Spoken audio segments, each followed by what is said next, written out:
Take it one step at a time. Take it day by day. This doesn't have to be overwhelming. You don't have to submit immediately. I do want you to submit soon and early, but that doesn't mean like right away.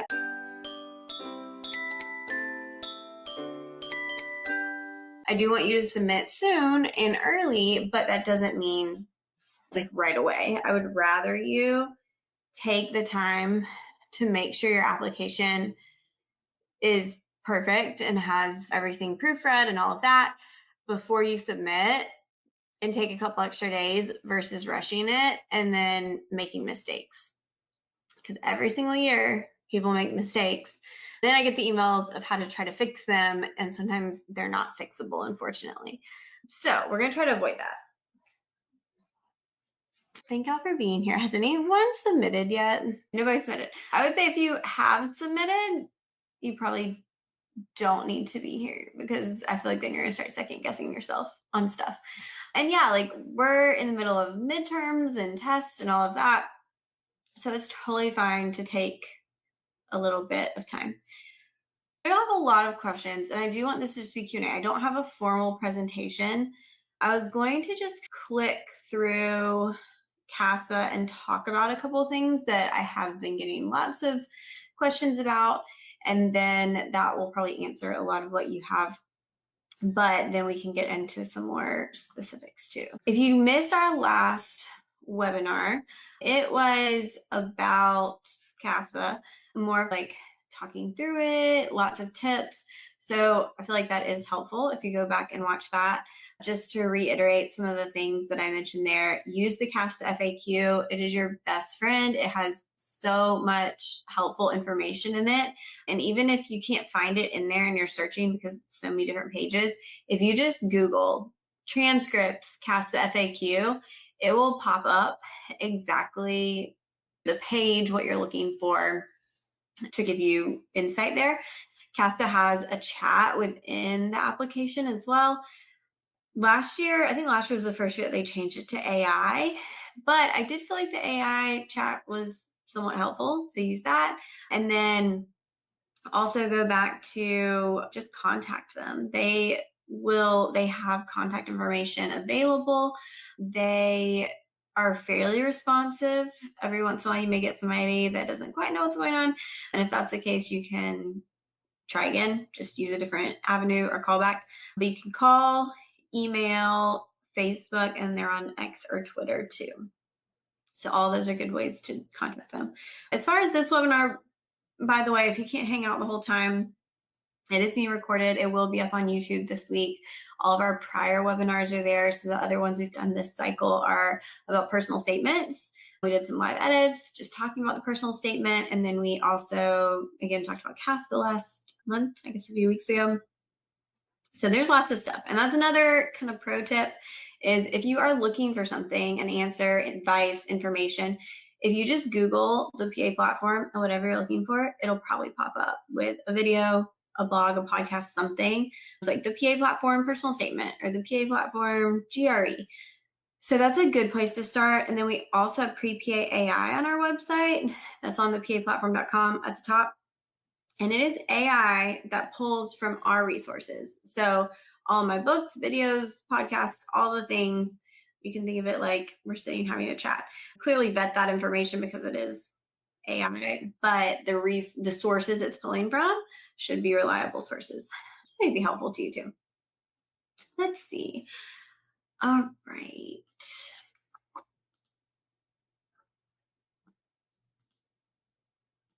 Let me get logged in here.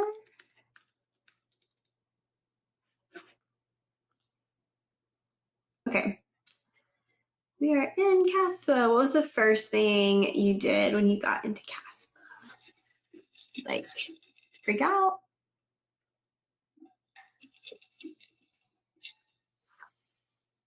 Okay.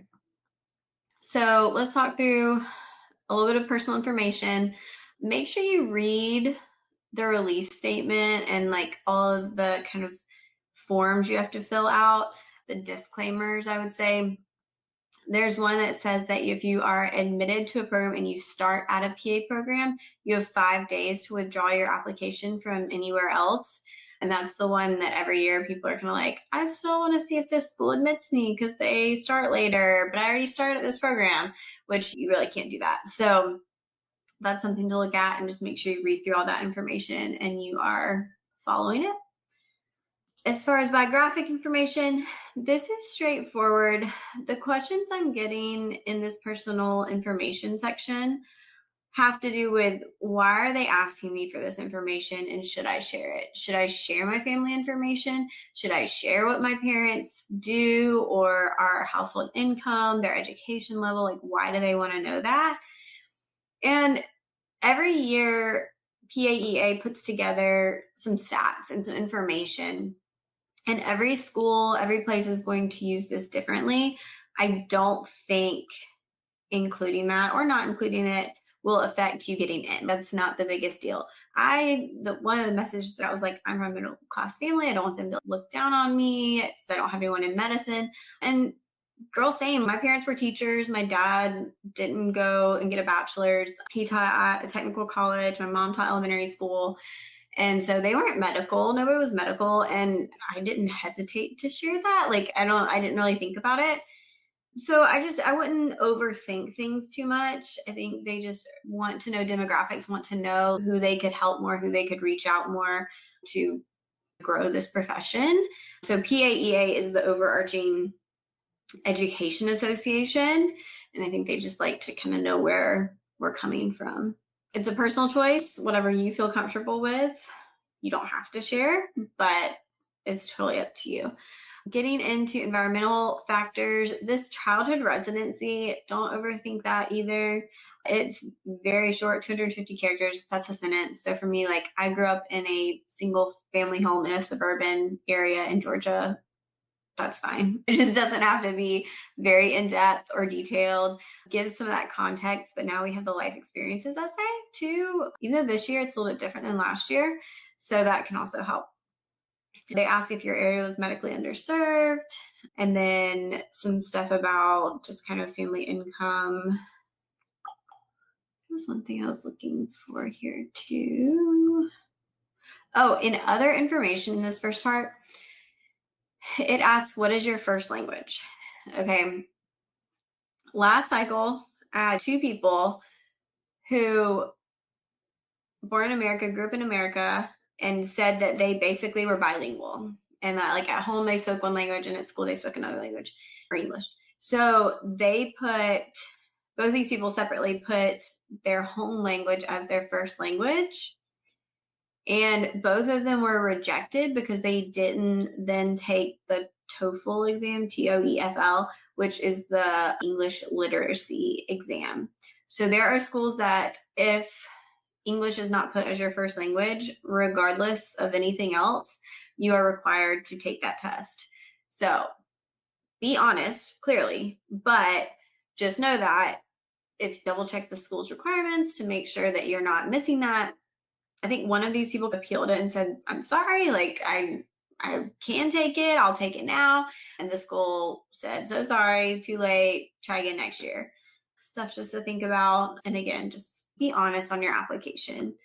So then there's some academic and license infraction stuff, some background questions about you and your family. And then, okay, so this question's interesting, and this is going to be such a small subset of people, but again, be honest, have you ever previously been enrolled as a student in a PA program, medical school, or any health profession? There are some schools that do not accept students who previously were enrolled in another medical program. So that is something to check, and just double check, make sure that you're good to go and that that's not a requirement that would affect you.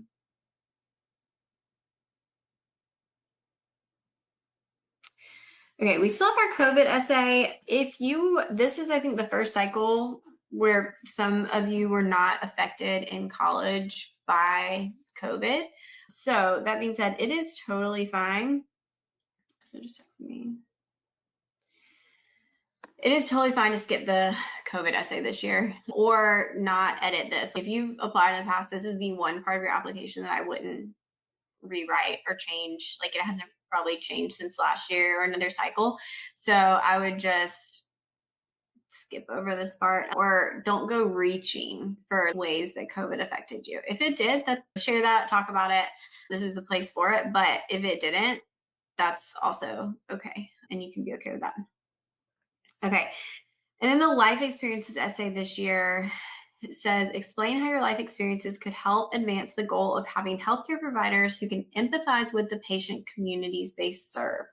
This question provides an opportunity to describe impactful life experiences, especially challenges or hardships that may not be easily presented in other parts of the application. Okay, so this is your chance to provide context. The experiences described can be from any point in your timeline and do not need to be directly related to the field of medicine or healthcare. It's kind of like just to tell me about yourself a little bit more, but they added this, help advance the goal of having healthcare providers who can empathize with the patient communities they serve. So that to me is saying, where do you come from? What is your background, and how is that going to impact you as a PA and impact your patients? What experiences do you have? So this is required this year. It is up to 2,500 characters, so about half a page. And I think some of the purpose of this is a lot of it's things that you would want to put in your personal statement, but don't feel like there's room for, or it doesn't fit. And now it kind of gives you that opportunity to describe it. So it also may give you the opportunity to expand on things that you were able to just barely mention in your personal statement. You can read my personal statement on the PA platform, but a big part of what I talked about was how my sister had some medical issues growing up, and that's what introduced me to the medical field. Like, I was in doctor's offices more than a normal child, just watching her experience. So I feel like that is something I would share. And it's interesting, I think back to when I applied to PA school and I was in college. I guess at that point in my life, I hadn't had as many meaningful experiences. Like, it's hard to think about now with so much more experience under my belt, but this could include like a family member, another family member going through something medical, yourself going through something medical. It could also be just, a lot of people want to talk about their hobbies, athletics, that kind of thing, and how that has affected you or impacted you. And that could be something you bring up here. There's lots of ways and directions to take with this. I really enjoyed reading these. We do edit these on the PA platform. We edit personal statements, life experiences, experience details, and supplementals. And so happy to look at it and give you some feedback. But I actually really like this essay. And I think the prompt this year will have less overlap with the supplementals.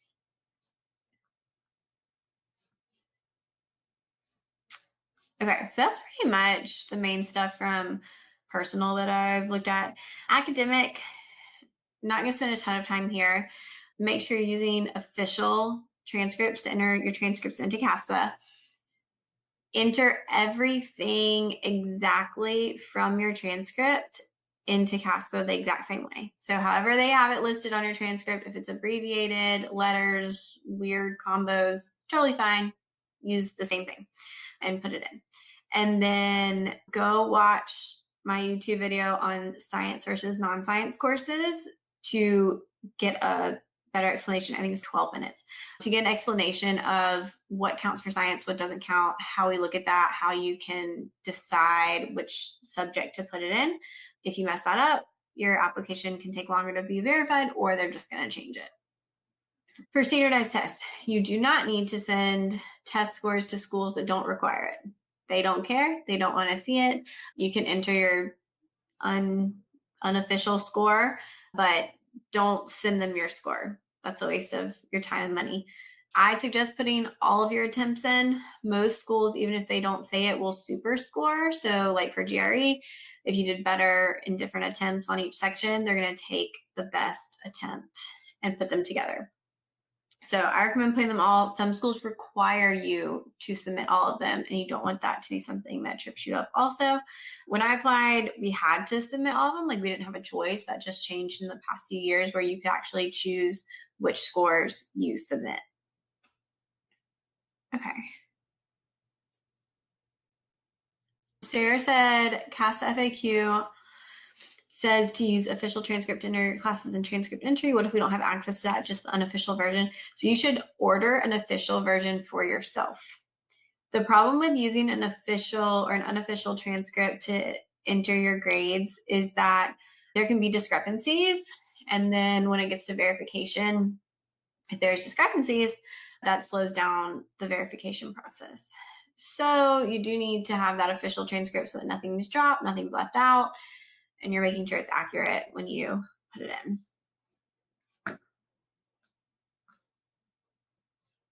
Okay. So that's, come on, CASPA. I feel like it's extra glitchy this year. Here we go. Okay, so supporting information. This part's going to take a while. If you have not submitted or requested your letters of recommendation, that needs to be the first thing on your to-do list, as well as transcripts. But get those letter requests out. Give your letter writers a heads up that they're coming. Those can take a little while to get in. So we want to make sure that we're prioritizing that. You have to request at least 2, and they have to be submitted for you to submit your application. You can do up to 5. The order here does not matter. Don't overthink it. For letters of recommendation, like no matter what order you put them in or what order they submit, you can't control how they show up. If a school is looking for a certain letter, they'll choose that letter to look at. We don't know their process. We don't know what they do, but you can't control that. You should waive your right to access the evaluation. That looks a little fishy if you don't. So you do want to mark yes for waiving that right. And ideally, they are able to contact them if needed. Do I think they're going to? Probably not, but we don't want it to look like, is that really the person or anything weird? You also cannot submit your own letters of recommendation. They have to come directly from the letter writer, and they have to upload them into kind of like a portal. They can't come from Interfolio or anywhere that's saved. So supporting information is also where you're going to put your experiences. These can take a while. Make sure you are putting kind of accurate hours. I wouldn't put placeholders here that are exorbitant hours, because every year people accidentally submit those and they're like, I applied and said I had 100,000 hours as an EMT. How do I fix it? And that is very difficult to try to get fixed. So don't put a placeholder, just do that. I pulled my application forward, and you can edit your experiences. So after you choose the experience type, you need to know the start date, the end date, if it's current, and what your status is, full-time, part-time, temporary, or per diem. And then you can also mark whether it was compensated, you got academic credit, or if it was for volunteer. So while we can't double dip hours, either start raining or got windy. If you can't double dip hours, but you can put an experience in as, say, teaching, and then mark it as volunteer. And that's really the only way that you can like double dip a little bit instead of marking it volunteer.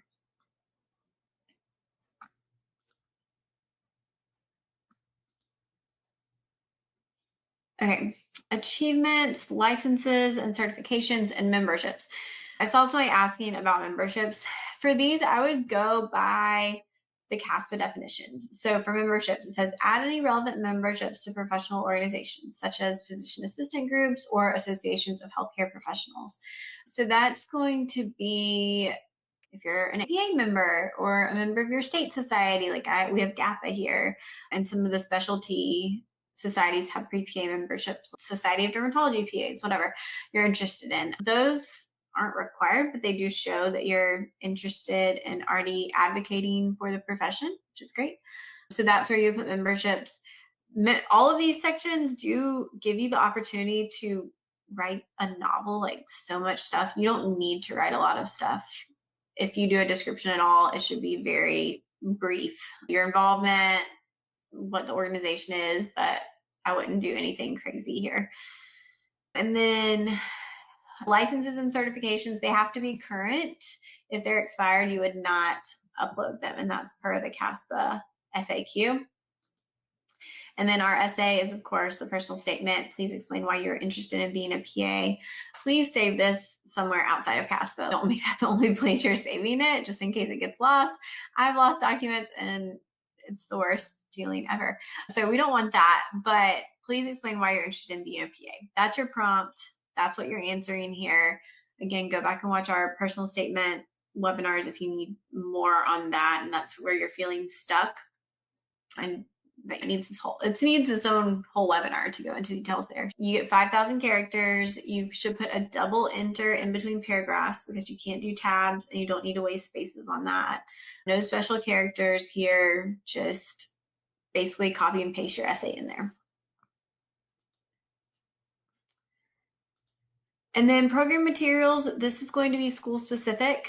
So if a school has their program materials in here, you need to complete those before you submit your application.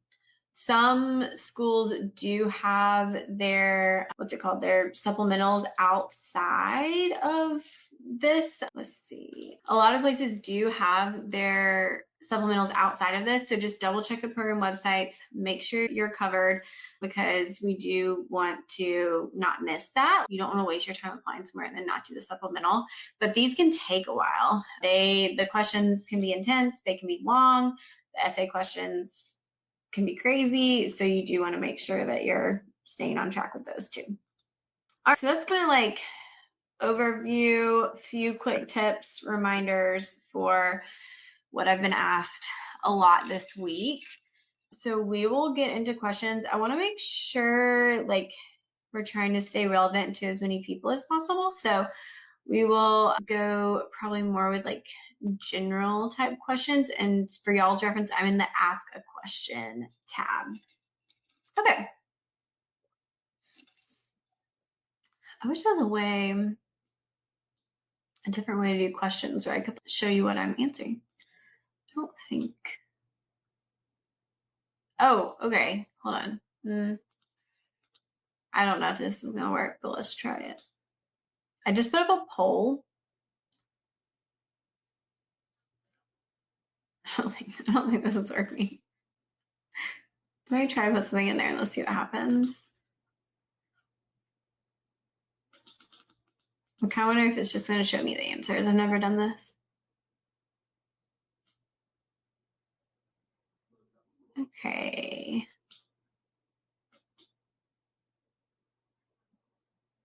Let's see what happened. It's processing results.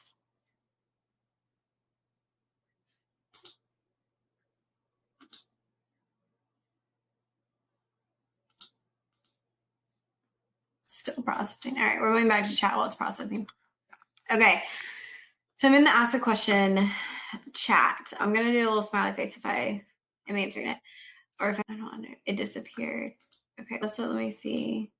Yeah, I can't, it won't let me show the answers. I don't even know what's going to show them to me, to be honest. Right. Okay. I wrote my life experiences essay on dyslexia, but in a positive way. Could that look bad? I don't think that looks bad. To me, the more willing you are on your application to be vulnerable and show yourself, the better. And like you said, you put it in a positive light. So that kind of goes with anything you're discussing that's personal, because I do think sometimes when I read essays, it can come across a little bit as certain things are like excuses being made for grades or whatever. But ultimately, if you're discussing a struggle, the goal should be to show how you overcame it and what you're doing now and what you've learned that will make you successful in PA school. Like showing that it's not going to affect you, it's not going to be a big deal once you get into PA school. Y'all, I know there's so many questions. I'm trying really hard to keep up.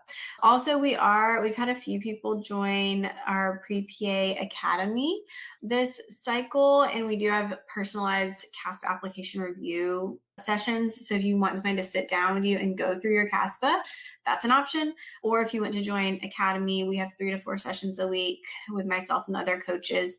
You can go back and watch our sessions from February to now about personal statements, everything to do with the application. Now we're in CASPA, and then we'll be getting into interview prep and go through October with that. So last year, a lot of the people in Academy, I feel like got one-on-one help so much just by showing up. But then you can also learn so much from watching everyone else and seeing their questions and what they're struggling with and doing it together through like accountability and support and all of that.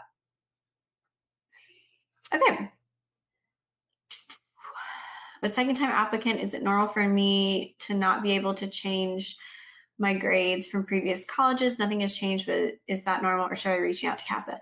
That is normal. If you choose to pull your application forward, your transcripts forward, and you were verified last time, you will not be able to change them. You should be able to add new ones though. So if you're not able to do that, you may want to contact them. Oh, I think if I go back up to the top, it'll stop moving. Great. Okay, cool.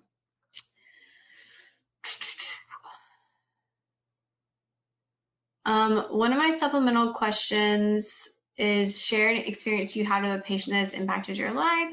If I cannot come up with anything, is it bad to make something up?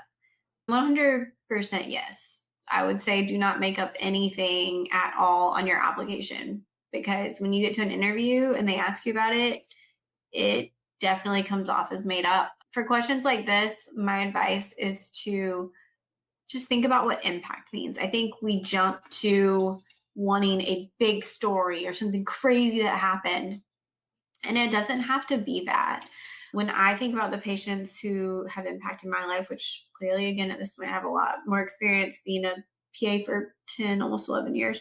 But before that, I was a CNA. I did hospice volunteering. And honestly, like probably my hospice volunteering, some of those patients and just seeing where they were at, seeing just the difficulty in communicating, but how meaningful it was to go just sit with them for a couple hours a week when maybe their family wasn't close by or whatever. It just doesn't have to be anything big. It can be a conversation you had with a patient. It can be, and it also, these questions, I guess, because I see so many, they can go positive or negative. So it may be a patient who had a positive effect on you, and it could be a patient that had a negative effect that you like learned something. So don't get too literal in your interpretation. These prompts, these questions, this goes for interviews as well, are set up for you to be able to put your own spin on it so that they learn more about you. Yeah, I wouldn't make anything up. It's only giving me the laughing emoji. Okay. Should we include high school experiences only if medically related? All right, I'll do fire instead. Yes, anything. Okay, yeah. Is there a way to confirm your science or prereq CASPA GPA? I calculate on my own, but don't want to waste efforts of finding friends. Okay. So CASPA does not calculate your GPA until you have submitted to a program. So you won't see your GPAs until after that first submission and after it's actually verified. If you're trying to submit and you're like on the line maybe and you're not sure, mapped.com, I partnered with them about a year ago to help build out their pre-PA stuff. And we have like tweaked to get it just right for the GPA calculator. So it is good to go as long as you've entered everything in correctly, which Michelle May can grab a link for y'all. If you've never used Mapped, now is a perfect time to try it. If you sign up with my link, you get a free trial of Pro, which means you get one-on-one chat advising. Typically, Jordan, one of our coaches who's been with me for 9 years, is the one doing that.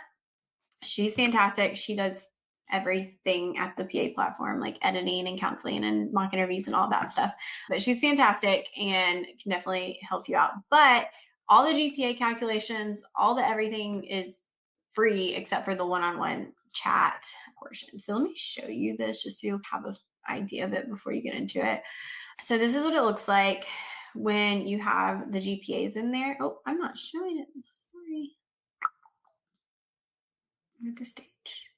There we go. Okay, so this is what it looks like with the GPA calculators here. And then, like, this is kind of what yours would look like. And then you can put experience. I don't have a ton in this account. And then GRE scores. Our prereqs, this part should be up soon, like within the next couple weeks, but it's not live yet. But the part that is live So you can put your courses in, see your course charts, all that. You can use this application tracker. So you can put like where you're applying, if you're working on supplementals, if you have interviews, if you've been accepted, you can move them to wait list and just kind of keep track of things there. Or if you're looking at PA schools, this has information. We've just recently updated it all. So it should have everything in here. Of course, always go to the program website for specifics and like to be sure. And then we're again adding the prereqs. Those are getting uploaded. But if you go to this add schools button, you can actually do a search and kind of find certain schools you're looking for or check and see how your list works, if you want the PA CAT, if you don't want the PA CAT, whatever. So that's something that we just added that I'm very proud of because I've been working really hard on it. But yeah, you can put your experiences in here and keep track of them that way. And then my graph doesn't look good because I need to put more in, but yeah, it just tracks everything for you. All right, let's keep moving. Oh, sorry, it's mapped.com.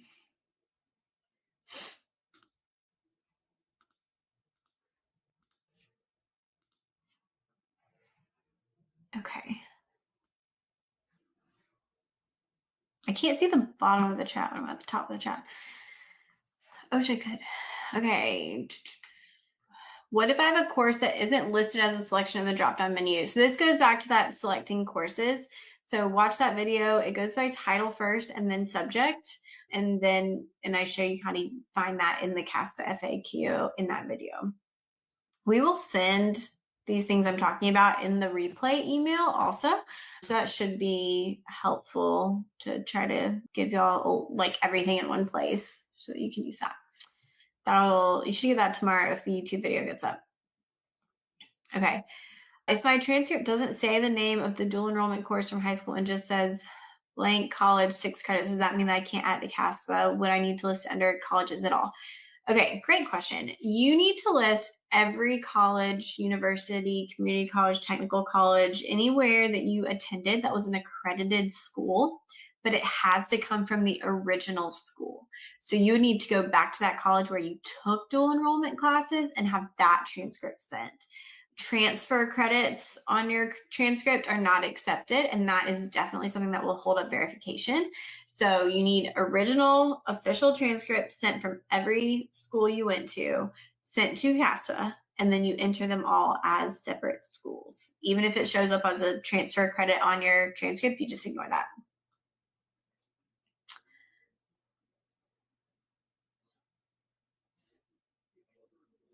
Okay, I'm going to paraphrase a little bit. If you're taking summer classes and they end on July 1st, do I have to wait for those courses to be finished to get transcripts and apply? CASPA will only verify your grades and transcripts once. So the questions I would have for you if we were counseling or whatever would be, do you want those grades included in your CASPA GPA calculations? Do the schools that you're applying to require them to be complete, or can they be in progress? And how does your application look as a whole? A more complete application is great and important, but on the flip side of that, applying early for rolling admissions is also important. So you kind of have to weigh that personally and see where you fall to figure out what the best option is for you. For people who are currently taking classes or waiting on their degree, I would recommend waiting until your transcripts are complete for the semester if you want that degree as complete, the courses, or want them included in your GPA. On the flip side, if you don't want them included in your GPA that you're taking now, you may just want to go ahead and send it. But only do that if you know that they are okay with in-progress prereqs.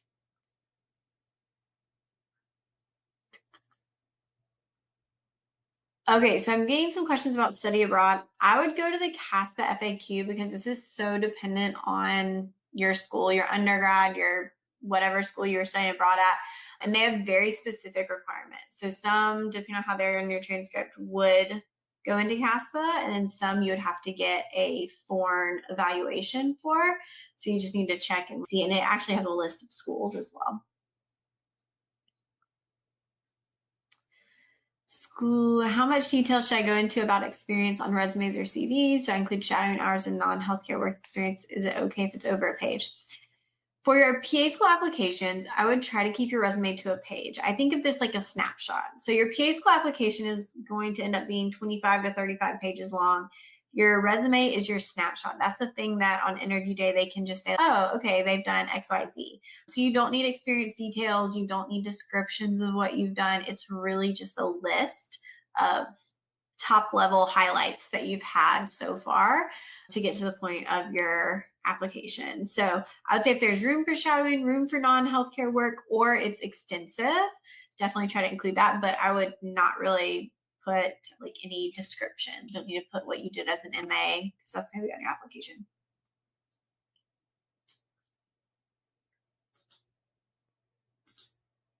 If I worked a retail job over winter break, my freshman year totaled about 1 month of work, should I include this or is that too short of a time period? So this is where you can use some discretion, and I think it depends on, again, your total application. So the question is, would that raise more questions than be helpful? Are they gonna be like, why'd you only get work there a month? Is that gonna look weird? Do you have other short experiences? Was that experience meaningful to you? Did you take something away from it that you would like to share? You can weigh those things. I remember one time I worked with a girl who worked for 1 week at a gas station. And I just had so many questions. I was like, what were you doing? Why only 1 week? Was it like sketchy? Like, I need to know. You can see how your application is overall.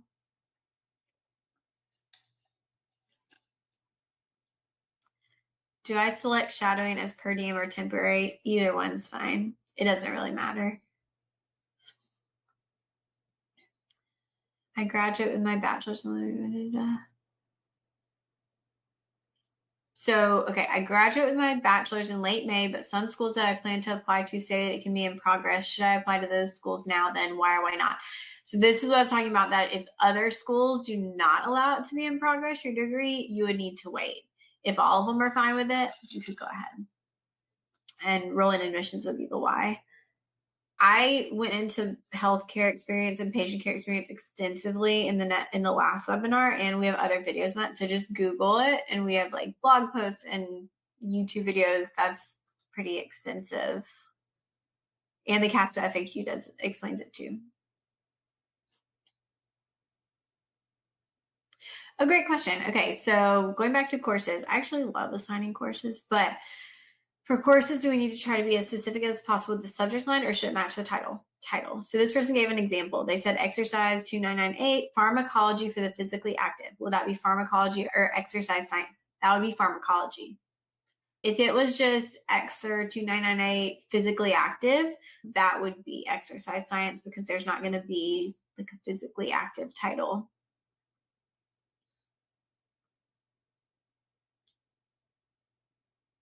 Should the experiences section describe what you did in the experience or how they led you to choose the PA path?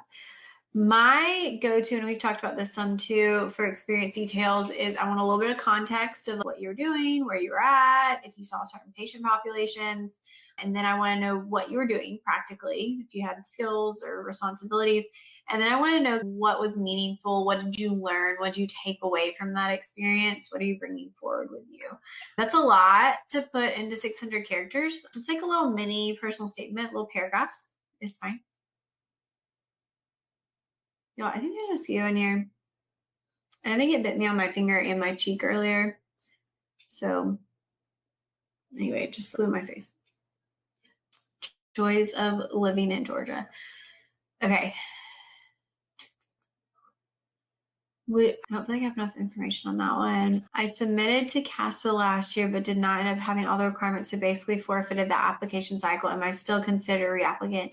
So you would be considered a reapplicant if you have submitted to a program previously. So any schools that you've applied to before, you would be a reapplicant. If it's a new program, you would not be a reapplicant there. Sometimes CASPA calls you a reapplicant if you pull the information forward, but you're not a reapplicant to schools unless you apply there. But it sounds like in your case, you would be.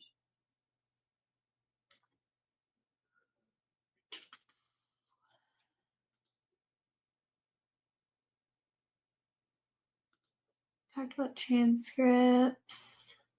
Okay, I will say this about the healthcare experience, patient care experience. Should we follow CASPA's definitions or each program's? I would follow the programs, but I wouldn't go just based on the title. I would just go based on what you do. A lot of the questions I get are, I'm a PCT, is that patient care or healthcare experience? Or I'm a scribe, which one is it? Without knowing your day to day, I can't tell you which one it is, because some medical assistants are only doing a lot of paperwork. Some are really involved. Some scribes are really involved with patient care. So it's just going to vary so much and depend. So I would write your description of what you do and then figure out where it fits. And that description needs to match wherever you're choosing to categorize it, whichever spot that is.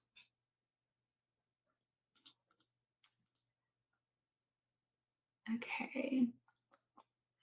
Where would I explain a grade or course situation? So either your personal statement, my rule of thumb there for explaining grades is if you think it would prevent you from getting an interview, you need to talk about in your personal statement. Some supplemental applications for certain programs will also give you that opportunity to explain stuff. I don't really feel like life experiences would be the place for that. We've covered this, the applying, but somebody said I applied for a fee waiver early because everyone said to. The caveat to a fee waiver is if you apply and you are awarded it, you have 2 weeks to submit your application. So fee waivers are great, but if you're waiting on a letter of recommendation, you're waiting on a class, whatever, you could miss that and then you don't get to apply again. So yes, apply for fee waivers, but make sure you're pretty much ready to submit whenever you apply.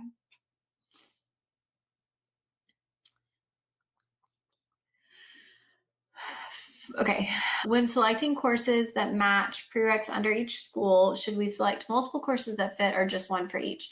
Some schools will specify and will say select all the ones that match, some just one. If they don't specify, I would go with your best and or most recent attempt and not all of them, and then just make sure it fulfills the credit hours that they're looking for.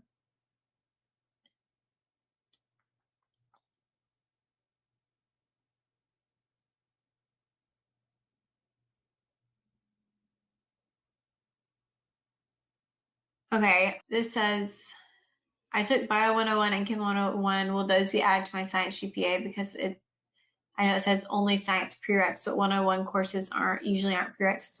Okay, so CASPA does not calculate a prereq GPA.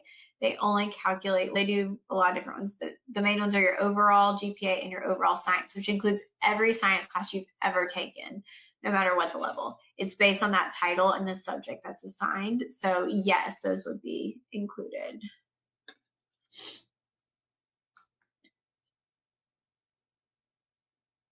Talked about that. Great. If a school is non-enrolling, will they still look at your application before the deadline, or do they only review after the deadline? Also, if they review after deadline, is it based on who submitted first? Oh man, I wish schools would just disclose their whole process to us.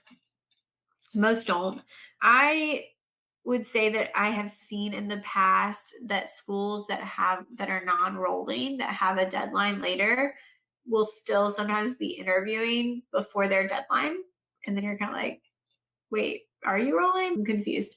So and again, we don't know what order they're going in. We don't know how they're weeding people out exactly. So I would still try to get it in. We're early in this application cycle. We're only 3 days in. But if you get to a point in this cycle where you feel like you're nitpicking your application, you're changing things that don't matter. We see this every year with personal statements where it gets to a point where we're just changing words that don't change the meaning. It's time to put the pen down.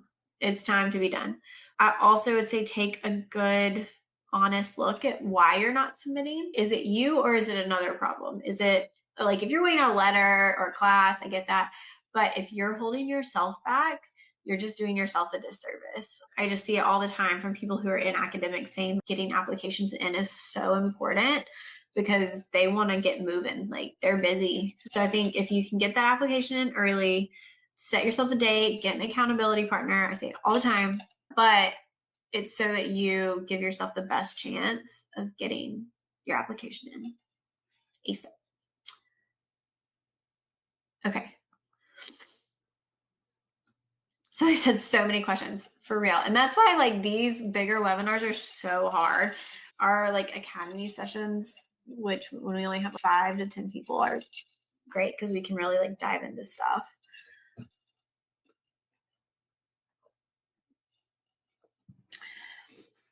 Okay, splitting experience. I worked as an MA in a cardiology clinic consisting of direct patient encounters as well as front desk work. Should I split it in CASPA as PC and HC? This is another don't overthink it situation. If there is a clear split in your experience, go ahead and split it. If you're sitting there counting hours, this day I did this, some days I do this, don't go that far. But if you can say, yeah, every week about half a day I have admin work or whatever, go ahead and split it. And that while patient care experience is more valuable than healthcare experience, by having both, you're able to show different skill sets. So that's not a bad thing.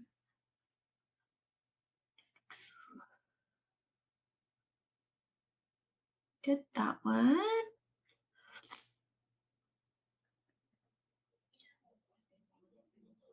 Okay, if I'm a reapplicant who got interviews my first cycle applying, thank you for including that, would it be okay to keep my personal statement the same? So my opinion on reapplicants and personal statements is probably in the last year, something has changed or you've had some type of new experience. That is a fantastic sign that you got interviews. That means they read your personal statement, they liked it. But my questions would be, have you asked for any feedback? Did you contact those programs that you're waitlisted at, rejected, whatever, and asked, what can I do differently? If they told you something, I would specifically include that in your essay as what you've done. Number 2 would be your YPA hasn't changed, but do you have any more meaningful, better experiences? At the minimum, I want to see how you've matured and grown as a future PA student, like in your current role, whatever that looks like. What have you learned that will now make you a better applicant this year?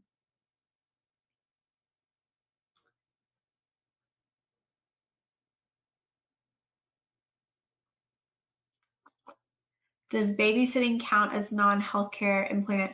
If it was regular, I would say yes. If it was like once or twice, I probably wouldn't include that. Is submitting by June 1st still considered early? Yeah, I think that I would say that early.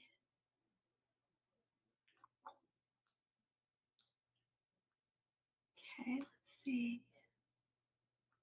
We did that one. These are a lot when we were just chatting.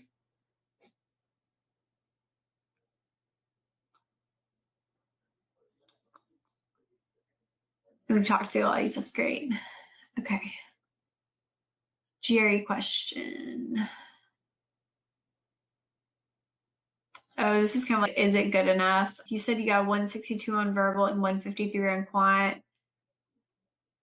Were those higher than the 50th percentile? Those are great scores. Like I would say when I see applications, they rarely have higher than like a 305, honestly. And that's about the average for getting accepted. So I would probably go with that.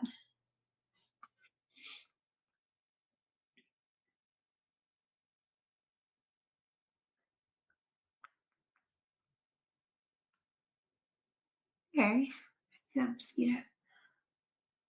What do I enter for a grade as an AP score on my transcript entry? APs are a little bit confusing. They do detail it in the CASPA FAQ section, but the main thing you need to know is that you can only include an AP class if it is listed on your transcript. And again, you would just list it exactly how it is on your transcript. Be very careful with AP classes. A lot of schools will not accept prereqs that were AP classes. They may accept, they don't care if it was English or history or whatever, but if it was a science prereq, they may not accept it. I talked about this, I think, in the AAP webinar on Tuesday, but we had a medical assistant who was applying and she had taken AP Psych, but her transcript just said like AP credits and didn't actually say that she got Psych credit. And so she ended up having to take the CLEP exam to get psych credit to apply and get in because, or she would have had to retake psych because the schools weren't accepting it. And that's like part of why she was getting rejected a couple cycles. So you just do have to make sure about all of that.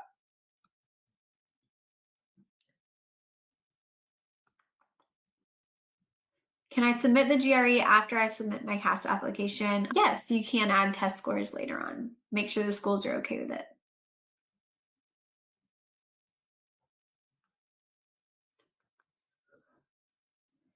Can I put an experience in two different categories, for example, volunteering and teaching experience?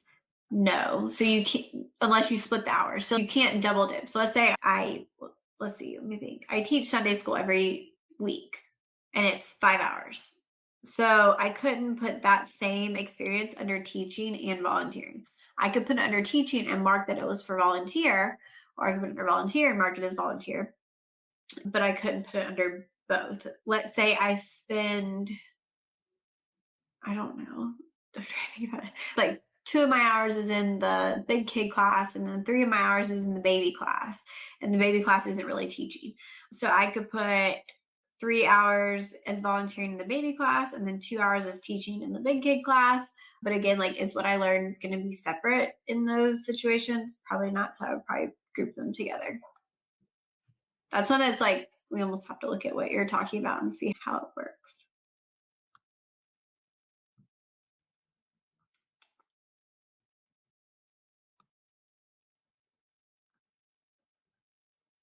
Is it okay to not address red flags in my personal statement and instead address them in another essay? So that would be kind of that same rule of, if there's something that you feel could prevent you from getting an interview on your application that needs explained, I would put that explanation in your personal statement, because they may never get to the school specific stuff if they don't get past that part.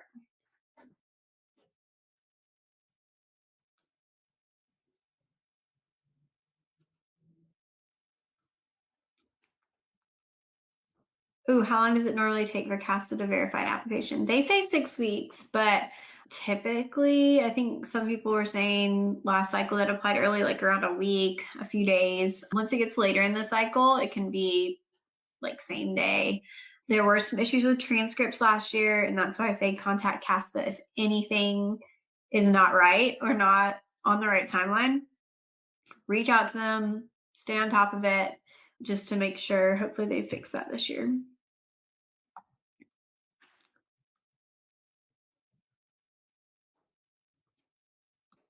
Is working in a cadaver lab considered healthcare experience? No, I wouldn't call that healthcare experience. Great question. Can we add future experiences into CASPA? Something that we'll start in the fall or after we submit. And how do we do that, since an outstanding date is considered invalid? So no, you can mark an experience as up to current, but your hours can't go past when you actually submit. So if you haven't started yet, you can't add it right now. You can add new experiences later though. Whether a school looks at that, how much they look at that, I don't know. But they will get a notification. You can also send those updates to schools directly, but later you can add that experience. If you're in an experience now and you want to indicate a certain number of hours, you could also add that in your experience details and just say, I expect to have 1,200 hours by December 2025, whatever, just to give it a little specification there. All right, we'll take a couple more questions. I'm wondering if I can download these and keep answering them on social. Like I said, I have 47 patients tomorrow, so it probably wouldn't be tomorrow, but this week we'll definitely be answering more and more CASPA stuff.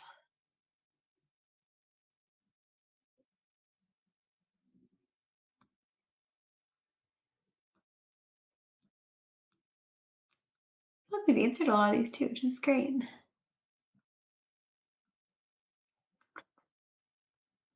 Do most programs only allow you 2 weeks to decide whether you're accepting or not? Yeah, 2 weeks is pretty normal. I've seen a week, I've seen 4 weeks.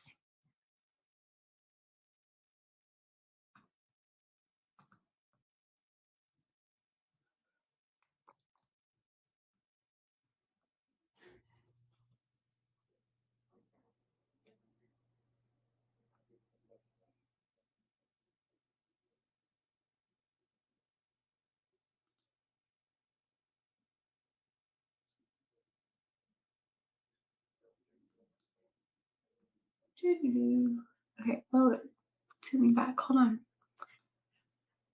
Okay, I think a lot of these are like as we were going. We get down to the bottom actually. Okay, hopefully this was helpful. I know that I go into this knowing I'm not going to answer every question, unfortunately, but hopefully giving you some resources and tips and places to find answers can also be helpful. I'm seeing some questions on withdrawals, so that's a good thing we didn't talk about. If I withdrew from a class, is it worth mentioning in my personal statement or another essay question? Should I address it?